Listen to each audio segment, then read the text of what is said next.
I'm Crystal. I'm sitting by the lake. The gentle lapping of the water against the dock is the only sound. It's a perfect evening, calm and serene. But I remember a time when this peace seemed like an impossible dream, a time filled with chaos and heartache. It was a Friday evening, and I was on my way to my lake house in the mountains. I had been looking forward to this weekend for weeks, a chance to escape the constant demands of my job and family. I was a lawyer in the city, and for as long as I could remember, I'd been the responsible one, the one everyone relied on.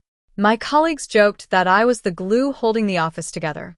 When my senior partner fell ill, I took over his major cases, working day and night, sacrificing my own time and well-being. My family was no different.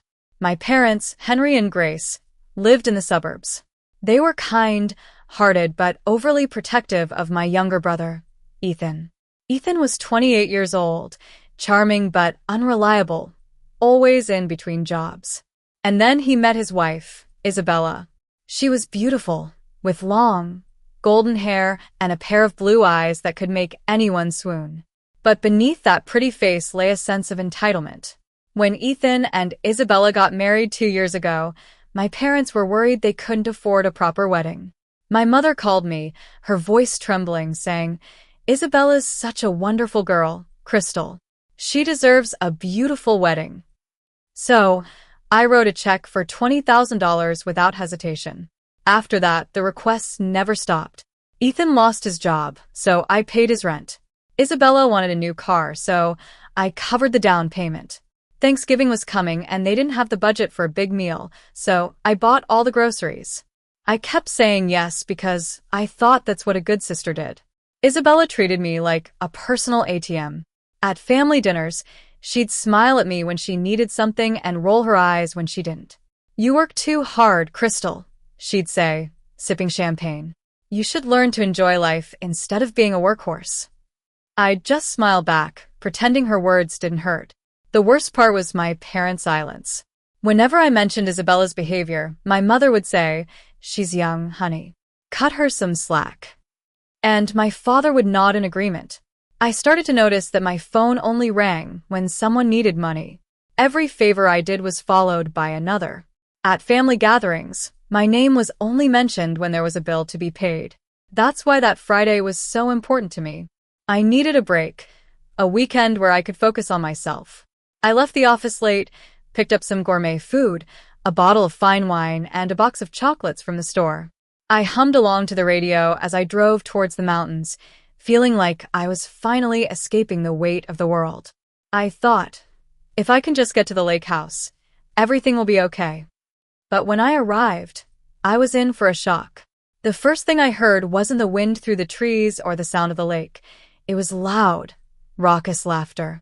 I froze in my tracks, groceries in hand. As I approached the house, I could see through the window that there were people dancing inside, strangers moving under the lights of my living room. And right in the middle was Isabella, a glass of expensive wine in her hand, wearing my favorite silk dress like a queen. As soon as she spotted me, her smile twisted into a sneer. "What are you doing here, this useless leech? Get out," she shouted. I was stunned for a moment. All the sacrifices I had made, all the money I had given, and this was how I was treated. But instead of arguing, I took a deep breath and smiled. "Okay," I said calmly. I walked back to my car, the cold air hitting my face like a slap. But it wasn't sadness or anger that made my hands shake. It was a new, found clarity. I drove home, and once I was inside, I unpacked the groceries and sat down at the kitchen table. I opened my banking app, and line after line, I saw the payments I had made to Ethan and Isabella over the past 2 years. Rent, car loans, gifts. It added up to more than $60,000. That night, I didn't cry. I didn't call anyone. I just made a decision. The next morning, I woke up before sunrise. There was a new determination in me. I went to the bank and had Ethan removed from my emergency account. Then I went home and canceled all the automatic payments linked to him and Isabella. Each click of the mouse felt like a weight being lifted off my shoulders. The following Friday, my phone rang. It was Ethan. His voice was panicked. "What happened?" "The landlord said the rent didn't go through." I replied calmly. I stopped paying it. He was silent for a moment, probably expecting me to joke. But I wasn't joking. I told him I had also canceled his access to my emergency account and the car payments. He started to argue, but I interrupted him. You should thank your wife for this. And then I hung up. Minutes later, Isabella's texts started pouring in. She called me selfish, bitter, and pathetic. The last text said, "Family doesn't abandon family." I replied, "You did that when you told me to get out of my own house." And then I blocked her. A few days later, my mother called, sounding worried. "Ethan is very upset, Crystal. Can't you just forgive and forget?" Isabella was drunk that night. I told her, "Mom," she was being honest, "I'm done." For the first time in my life, I hung up on my mother. I drove back to the lake house that weekend. A locksmith was there to change the locks. As I watched him work, I stood by the lake, looking at the ice-covered water. When he handed me the new keys, I felt a sense of closure. No one else would ever use this place without my permission. Over the next few weeks, I heard the fallout. Ethan and Isabella were evicted from their apartment. They moved in with my parents. My mother started calling me with updates, her voice getting more and more tired. Isabella was being difficult, not helping around the house, complaining about everything. I listened in silence, and then I told my mother, "You chose to let them in, Mom. Now you have to deal with the consequences." For months passed. Work was going well, and I was saving more money. My weekends were mine to enjoy. I'd drive to the lake house, sit by the water, and read a book. The house, once filled with the noise and chaos of others, now felt peaceful again. Then one day, my parents asked to meet me for coffee. When I walked into the cafe, I expected another lecture. But they looked different, older and smaller. My mother said flatly, "Ethan and Isabella are getting divorced. She's been horrible to him." My father nodded in agreement. I was speechless for a moment. I had dreamed of this kind of justice, but now that it was here, it didn't feel like a victory. It felt like the inevitable consequence of their actions. I said softly, "I'm sorry for Ethan." My mother looked at me with tears in her eyes and said, "You were right, Crystal.